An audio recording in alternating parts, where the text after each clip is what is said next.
Have you ever wondered why certain music content seems to perform really well and other music content that looks almost identical doesn't? It's because something's happening beneath the surface, and we can understand how to do things. In the music marketing space, I'm sure you've heard a lot of different tricks, tactics, and tips of how to do things.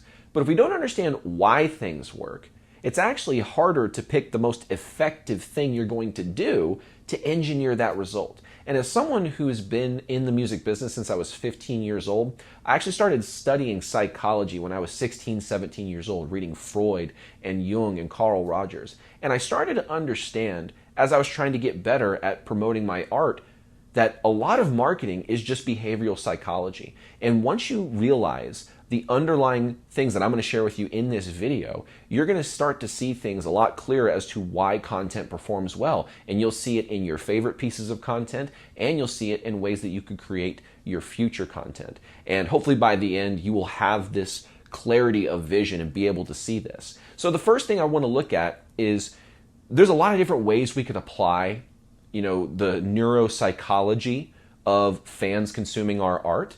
But I want to look at it specifically in the content realm, right? We can make a few other videos. Maybe if you guys like this, let me know. I can do a couple of other different neurochemical contexts. But in the context of content, you want to look at three different things, okay?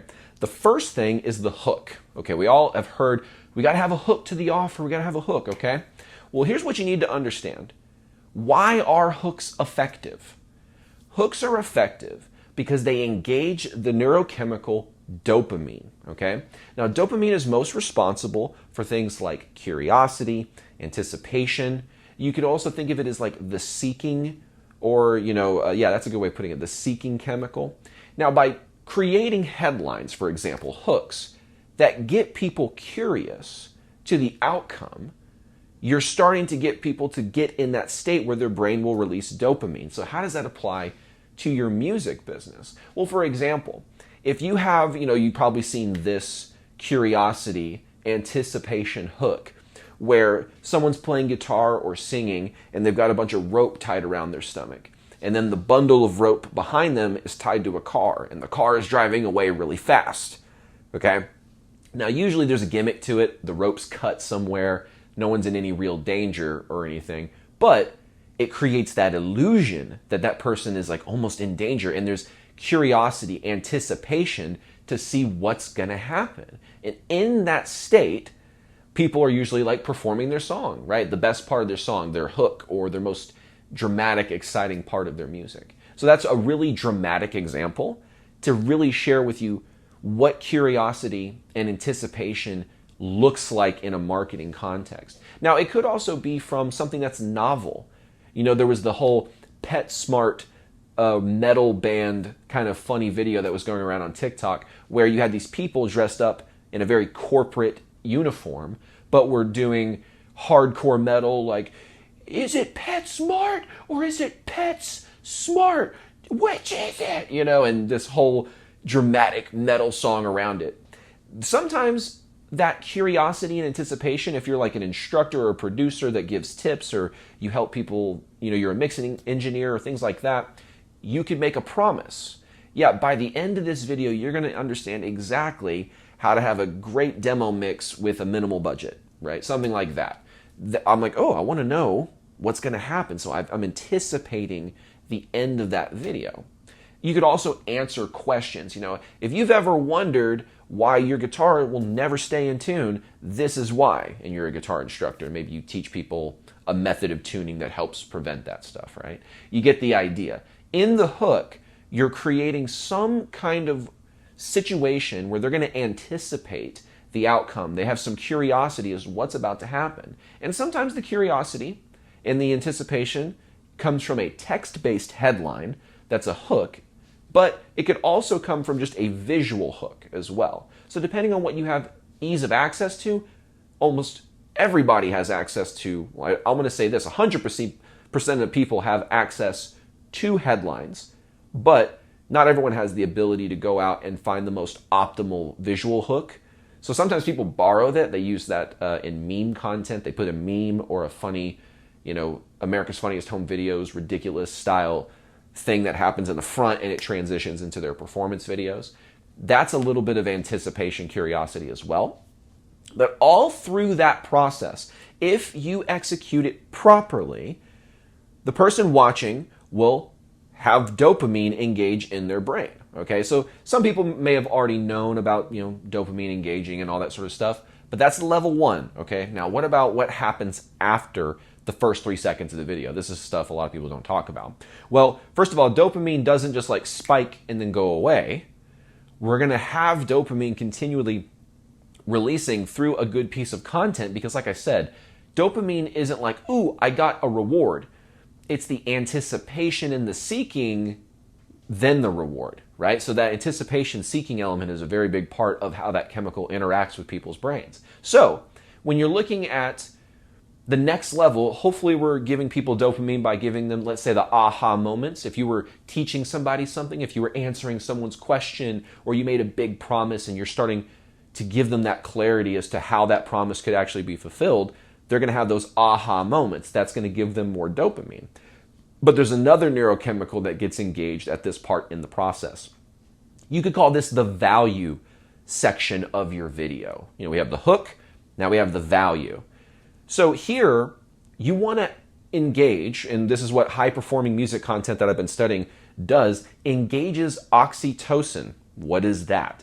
That is a chemical that is responsible for connectivity, bonding is what it's typically referred to as, the bonding chemical. Now, how artists typically do that is through, first and foremost, storytelling. When you tell certain stories, you get people in a position where they're more receptive to your message because stories are a natural way that people have communicated information for millennia, okay? So storytelling is the first introduction, but what do we talk about?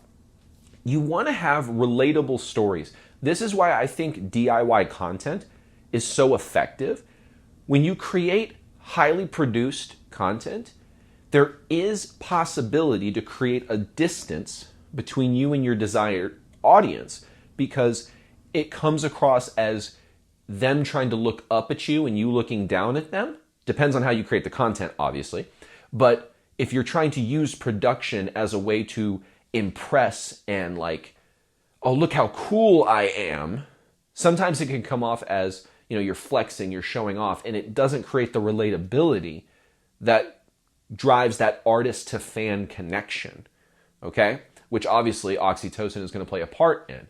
Because we all know that we want that. It's just, what is the thing that causes that? Oh, it's that part in our brain responsible for when we meet cool people or we meet a new, I can tell you first and foremost, the fans that I meet in person pretty much become friends. I mean, it's what happens. There's a fan you may have saw me post about in my YouTube post about Janie. She is amazing. She supported us through years and years and years and years and years of ups and downs and trial and error through our band and our solo projects. And it's just, that's a friend to me. That's not like, I don't look at her in this position where it's like artist fan. We're pretty much just like friends. You know what I'm saying? So that's a powerful bond that we can't really, I don't know if we could have with 1 million people all at once, but people will connect with you in what you do in your art and you connect with them too. So it's a very powerful chemical in our brain. Now, other than just relatability, excuse me, there's vulnerability as well, which is just kind of like going deeper on the same subject. So thinking, okay, I'm sharing videos of me not trying to be super flashy. I'm just shooting DIY content where I'm looking down to earth and relatable, something that anybody who is my ideal fan could potentially look like and do. There's also telling your story in such a way where you share some of the painful stuff. Now, you don't have to go into any detail that's uncomfortable for you to share, obviously, about anybody's history, but you can share the emotions of what you felt so that people can begin to connect with you so that you're not just, again, we're not positioning ourselves as artist and fan. It's more peer-to-peer kind of positioning. Shout out to Brahms, by the way. And the whole point here is in the value section of the video, we're going to be giving, obviously, as the name suggests, as much value as possible. And if we do it right, we're going to be giving people those aha moments, which will keep the dopamine going, and we'll start to share things about us, or we'll present our music in a way that's really vulnerable, that gets other people to connect and kind of drop their guard down and be like, oh, I've been through that too. Oh, man, I've experienced those same emotions. That produces more oxytocin, and that starts to create that artist to fan bond that we've all, as artists have looked for, right? But that's what happens on a fundamental level, okay? Then we've got the last chunk of the video process, which is the call to action, okay? Now, in the call to action, these could vary amongst a lot of different things. You could get people to say, like, I want you to go check out my music on a streaming platform. I'd like you to go join my email list or my text SMS list. Get tickets for a tour that I have coming up. There's a lot of different things you could drive them to.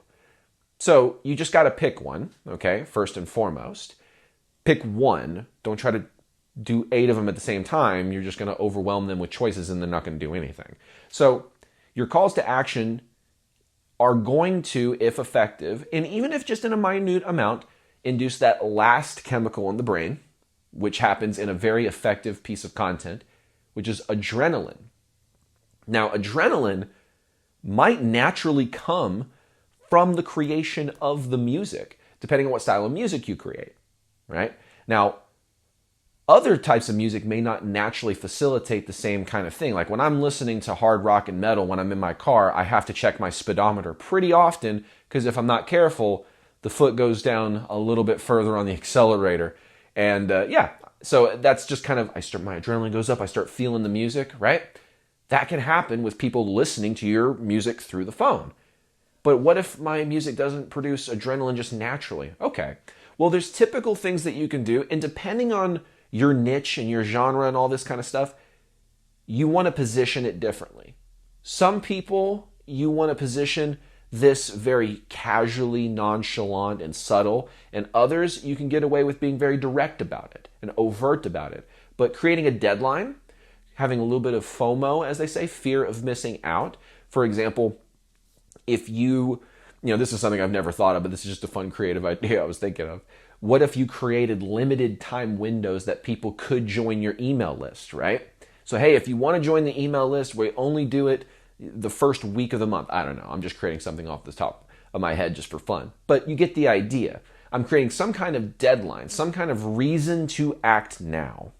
Or else, oh crap, I'll miss out on this. I don't promote my email list but like once a month, and so I don't know if the algorithm's ever going to share anything like this with you again. So if you want to join, go ahead and pick up, click the link and join the email list or whatever, right? You see how I'm positioning it very subtly.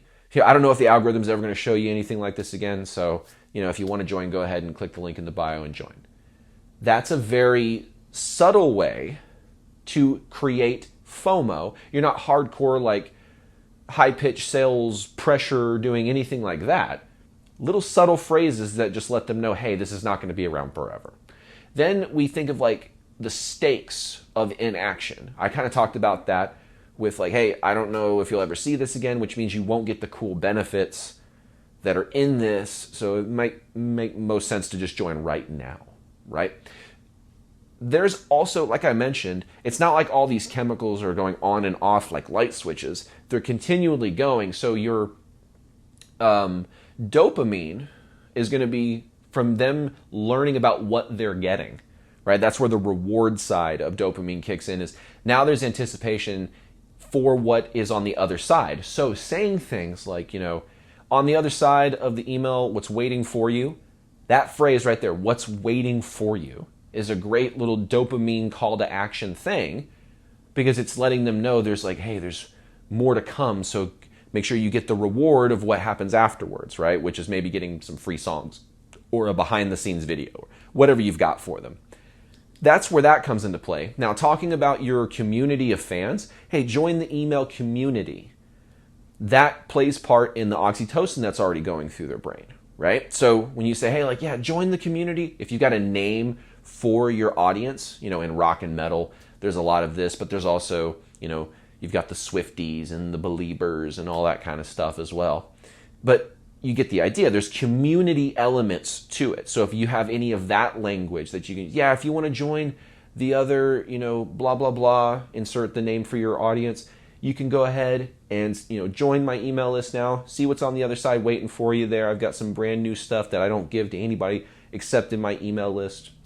This kind of longer form call to action, by the way, is really, really effective on lives. Those things I've noticed to work really well as far as driving people to specific actions, but it also works well at the end of content as well, depending on how it's done, right? Now, some of this stuff you can do all at once. Some of this stuff you might have to pick and choose. Some of y'all might not be able to use a deadline because it's not like you're going to take the music down anytime soon, right? So you want to continually drive them there. So we can't use a deadline necessarily. But what we can say is, hey, if you want to listen to the rest of this song, it gets better from here. Go to your favorite streaming platform to stream it now. That's more next step dopamine, kind of like, oh, there's more waiting for you. Go check it out. That's another way that you can leverage it, even though you're not using a strict deadline to create FOMO, for example. And then another little element to that is in the adrenaline category is the pacing of your voice.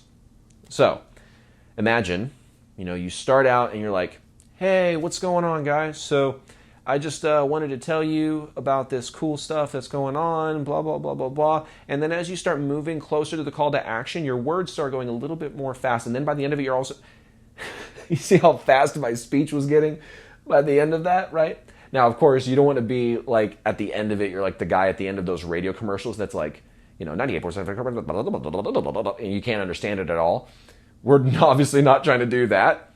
But just subtle changes in your tonality, in your pacing, can start to lead to more of that adrenaline flow, which makes them want to go, hey, go check out the music. I'm actually excited to go check out your music. I feel this excitement in me. Our brain produces adrenaline for both anxiety and excitement.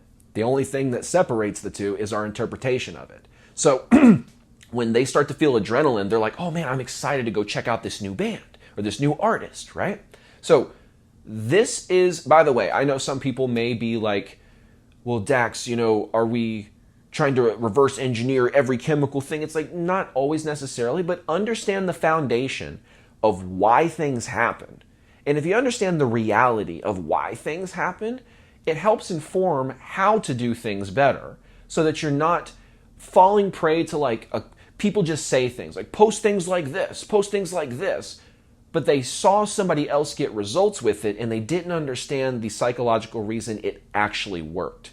And that's a big thing. So now that you know the three main neurochemicals that are released anytime a fan is consuming a really good piece of music content, you can start to say am I creating something to this standard? And that helps you inform what you're going to create. And that helps find more people who are going to be interested in your music. And don't think about this as some kind of, we're going to try to hijack the brain. You can't really do that.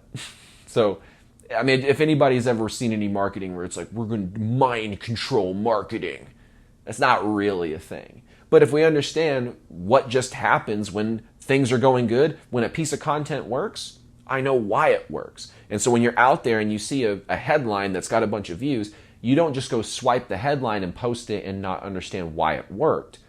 You can look at the headline and go, how did that induce curiosity and anticipation? Or maybe was it novel? Did it make a promise or answer a big question?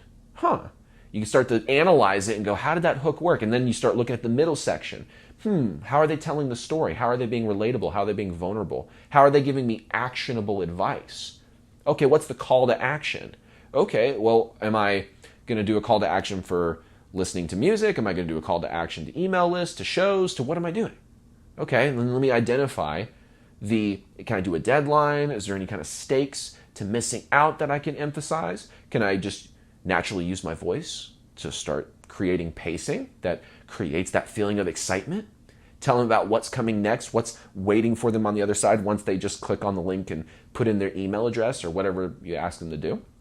And maybe bring up the community elements of how they're not just listening to music, but they're joining a community. They're joining a community of fans of this type of music that maybe you position as meaning something more than just music, right? It's something where, you get to escape from the world, or this is about a specific cause, or whatever that happens to be, right? But that is the neurochemical breakdown of how high converting content works. And so if you enjoyed this video, you learned something from it, hit the like button, the notification bell, the subscribe button, the hype button. There's so many buttons to press nowadays. I apologize for the litany of things I have to say around the YouTube stuff. But really the most important thing, I think, if you're really looking to create better content and know what that's like and kind of go deeper about how to do that for your own marketing, we have a link in the bio that you can go to where you can set up a free consultation call to see if it'd be a good fit for us to potentially help implement that for you. But otherwise, I look forward to seeing you on another video inside of Musicians Ignite. Take care.